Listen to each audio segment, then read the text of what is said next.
Good morning from sunny UK. So it has been approximately 2 weeks since my last video. I have been working quite hard, and so I've not had time to do a video. But I was wanting to speak to you about what it's like to grow up with a parent who I'm a PK kid in California, but my mother was called very early on in ministry in Deliverance. Now, my mother worked in different areas. How would I say? She wasn't an evangelist. She wasn't an apostle. She wasn't, all these things. But she did work in all of these areas, which was quite astounding. She prophesied. She gave words of knowledge. She prayed over people and they got healed. She was out street preaching. She was pastoring a church. She was doing deliverances and things like that. I mean, and not to mention she had a most beautiful voice. So she sang as well. But when I was growing up with my mom being called into such, at that time, what I know now is a very powerful ministry, it was actually quite scary for me because I was small. I was about 7, I think it was, when my mom got saved. And when she got saved, she was one that went all in, barrels blazing for the Lord. I mean, it was like night and day, literally night and day. So that it was just, I don't really see that anymore when someone gets saved. It is like almost instantaneously a changed person. I don't see that very often nowadays, but back then I did, late 70s. Or was it 80s, early 80s? Might be, I can't remember, but very way back anyways. And that was unusual for me as a little girl, because she was a single mom and it was just me and her. And and right away she ended up having, when I think back about it, she ended up in these callings that was just like, wow. I mean, she was so open to the Lord that she was used in all variety of manners. And as a little girl, I grew up seeing lots of supernatural things, what we call spirit realm. And good and bad. As a little girl, I didn't understand it. I didn't understand what I was seeing and experiencing, but I was always with my mom. Her family shunned her in the beginning and didn't want anything to do with her when she became a Christian. So there was no babysitter for me. So I was along for the ride. And I think it was a good thing that God allowed it in that way, because I was able to experience and see things that now as a Christian, I know what it was and why it was and things. And I'll share a little bit about my mom. She was, yeah, like I said, she was sold out. I mean, it was like, yeah, sold out. uncompromising. That was it. It was over. Game over then for the enemy. Fearless, fearless. She was probably John the Baptist's female version. But anyways, early on she got involved with this ministry, a street ministry. And in our town, we had a park that was in the center of the north side of town. And although it was a beautiful park in the Victorian era, and you know, and that time, unfortunately, it turned into somewhere where people of the night hung out. And so my mom was part of this ministry that had this little hole in the wall ministry where people, drug dealers, homeless, prostitutes, rent boys, you name it, they could come in, have a cup of coffee, have some donuts. I always remember coffee and donuts, and get prayed for. Now, the people that my mom was with, there were men and women, families. I was not the only child. There was a few other children there in this place, and we were brought there because my mom and these other people would stay there. It was a 24-hour ministry, 24 hours. So, and there was probably maybe 6 or 7 running it, manning it. And these people were completely sold out to God. I mean, I think about it now. I see nothing like that nowadays with the church. Nothing. It would be inconvenient for people who didn't have childcare or whatever. I mean, these people had no childcare either. Neither did my mom. And she also worked.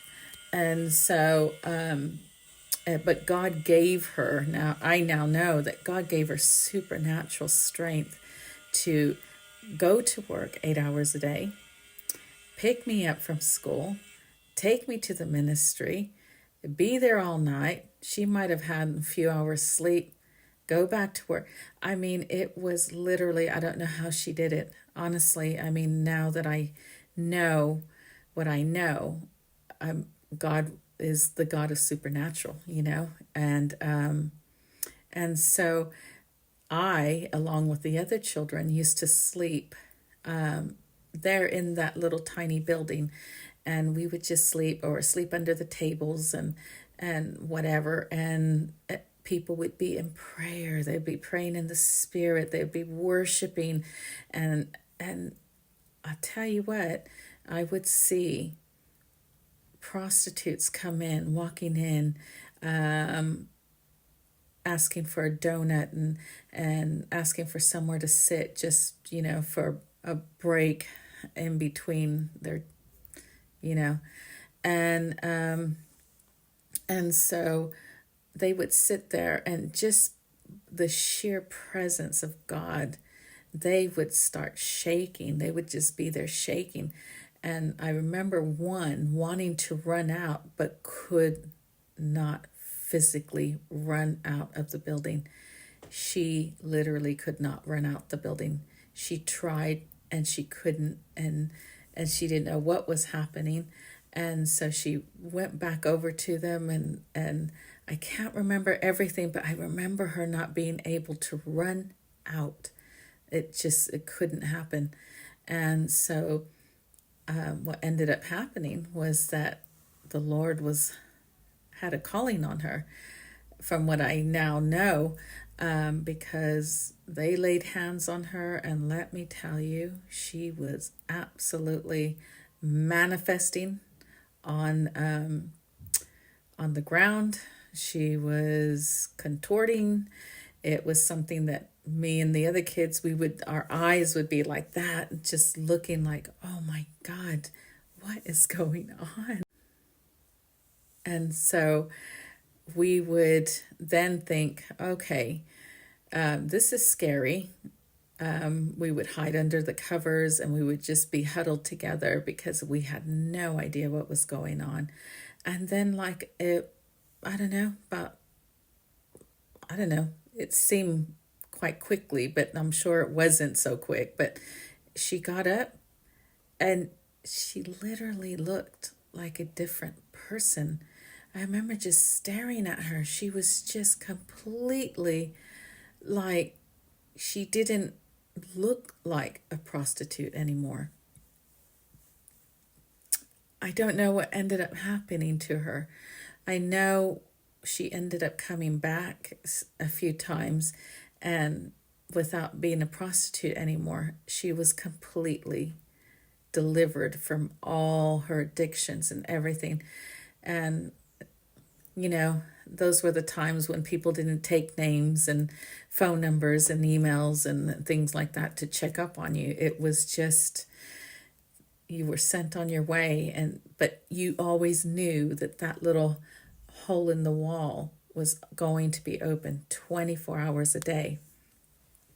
And it was many things like that. We've had pimps come in there looking for their prostitutes and stuff and get saved. We've had just all manner. We've actually had people from the occult that I now know because I would speak to my mom and other people from that ministry years later, and I would ask them about these different things that I would remember, and they go, oh yeah, she was from the occult, or he was from the occult and sent in, to cast spells on us, and ended up getting delivered and getting saved. So it was really something, being with my mom and her friends. I really knew and learned about the Lord. Even at a young age, I knew that there was a God just because of what I saw and what I experienced as a child. And I think a lot of that was, God knew that at some point that I was going to be called into ministry and into that area. And so I needed to know what to do and how to do it, and to be not to be afraid. And it was quite something. This little place was really something, and it went on for years. And the amount of people and druggies and drug dealers and all of that were so delivered. I mean, people would literally be drawn to it. It was like dark and hardly any street lights on, and it was like this tiny little strip mall, but from probably built in the 50s or something like that. And everything was dark, and the streets were dark, and of course there was a few street lights, but not very many. Hence the reason why a lot of wickedness could happen in that area. But if you were to ever look down the street, you would see a light coming out of this little tiny place. And when I mean it's a hole in the wall, I mean it's a hole in the wall. And and then there would be times, my mom, because she was so fearless, her and the whole group, they would do deliverances as well. And people would call them family, family who were not even Christians, who knew or who had a family member that was really off the wall, and lots of Catholics in that area. And so a lot of them know about exorcism and all of that. So they knew something, they've had the priest around and to do an exorcism, or they've had whatever. And it was like they came in, they would come and call them and say, we have, my son, my daughter, my wife, my husband, whatever it was. And it'd be all times of the night. My mom would get me up and she would wrap me in a blanket and she would put me in the car, and she'd have some little snacks for me. And there we go, off in the middle of the night, along with everybody else, going to whatever house it was, and she would tell me, she would pray over me, and then she would tell me, she says, you stay here. She goes, don't get out. Don't come in. So, okay, and, but I got a curious mind. so, so I would go and just sneak and peek. And of course, everybody else didn't have childcare either. And so, the kids were in the cars as well.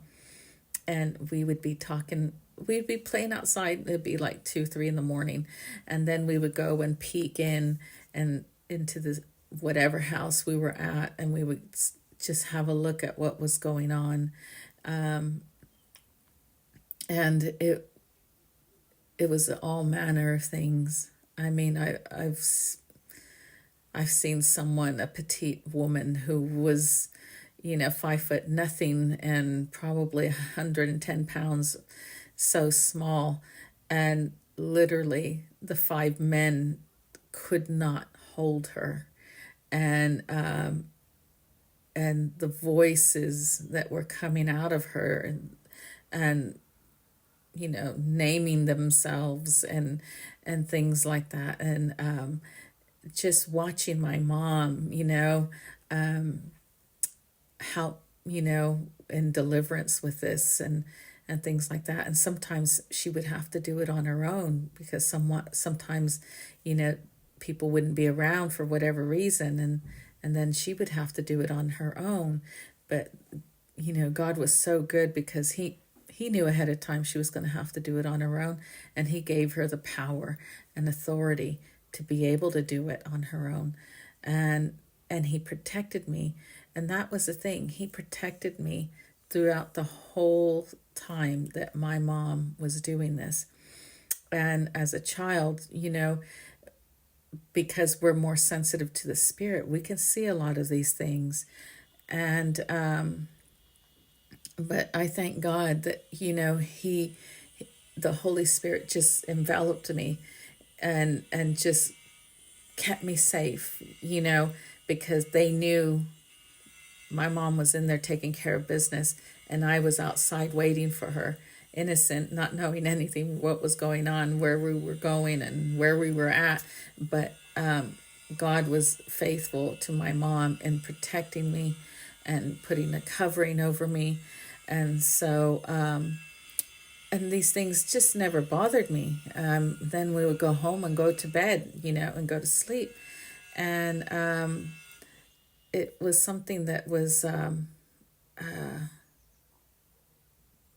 it's really interesting now, but was tough then as a child because I didn't understand why we kept going to all these crazy people, because at times it was a little bit scary, but I think I got used to it.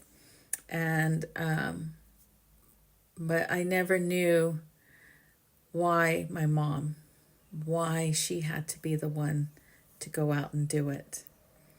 But now I, as a adult and someone who's serving the Lord, it was her calling, and now I know about callings, but someone who's grown up with a parent who was called in the deliverance ministry. It's not an easy ride, I'll tell you that, especially if it's just the two of you, because you are privy to a lot of stuff and a lot of knowledge of things that most Christians are about. They don't want to know about it. They don't want to hear it. They don't even want to go there. And so, So it is, how would I say, it is a calling that many people don't want. And I don't want it either. But my mom would always say, if the devil's not messing with you, then you better check your walk. She would always say that. You better check your walk if the devil's not messing with you. And so, but yeah, it's not a fun ministry. It's a tiring ministry. But it's also rewarding because you get to see people who have been set free, who have been changed and renewed. Yeah, I think it's probably one of the it's a hard ministry, but it's very rewarding. But it is something, and it's not for the faint heart. And the Lord knows who to call to do that ministry and who not to. We can all do deliverance. There will be times when just the regular, all Christians have a calling. But if you feel like you have no calling, that's just probably because you've not, how would I say? I don't even know how to say it, because I always felt like I never had a calling until probably a few years ago is when I go, oh. But I don't know how people get their callings, actually. I was prophesied over, so I don't know if everybody gets that. I don't know about that. But what I do know is that sometimes there will be times just, a Christian will need to do deliverance on their own without being called specifically for being a deliverance ministry or minister. And we all have that power to be an evangelist, to be a teacher, to be, doing all of those sorts of things. Even though we're not called to, because there'll be a situation where an evangelist isn't readily available, or a pastor isn't readily available, or a teacher, or whatever. And sometimes you might have something going on in your house, which will require you to say, okay, nobody's around. I'm going to lay hands on you and I'm going to cast that devil out. And you have to do it. But God will give you that authority. We already have authority. We just need to exercise it. And, but yes, and I had many, many memories of going with my mom to do deliverance ministry. And some really, how would I say, I've seen her help rescue someone from a satanic church. It wasn't pretty, and my mom went through it because she had to not only put up with them physically, but also spiritually. And I remember one time her friend, Virgie, opened the door, and this woman who was from the Satanist church came in and wanted to come in, and my mom's friend said to her, she goes, "You can come in." She goes, "But the devils have to stay out. The demons have to stay out." And so the lady turned around and she spoke to them, and she says, "Well, you guys are going to have to stay out here." And she walked in. So that just goes to show what level she was in that, and for them to listen to her and stay out. But my mom went through a lot with that lady, and for deliverance and doing deliverance on her and keeping her safe physically, and things like that. And it was, I got to see that transformation. I got to see the demonic. I've got to see all the stuff that used to happen, these demons going around and messing with my mom's car or her friends' cars. You could literally see them. I mean, you could look out the window. We heard them on the roof stomping their feet, scratching the walls. You could just, I remember just being, I can't sleep, Mom. And then so my mom and her friends, they would pray and whatever, so the kids could sleep because we had school in the morning. And and it would stop. And we got to go to sleep to go to school in the morning.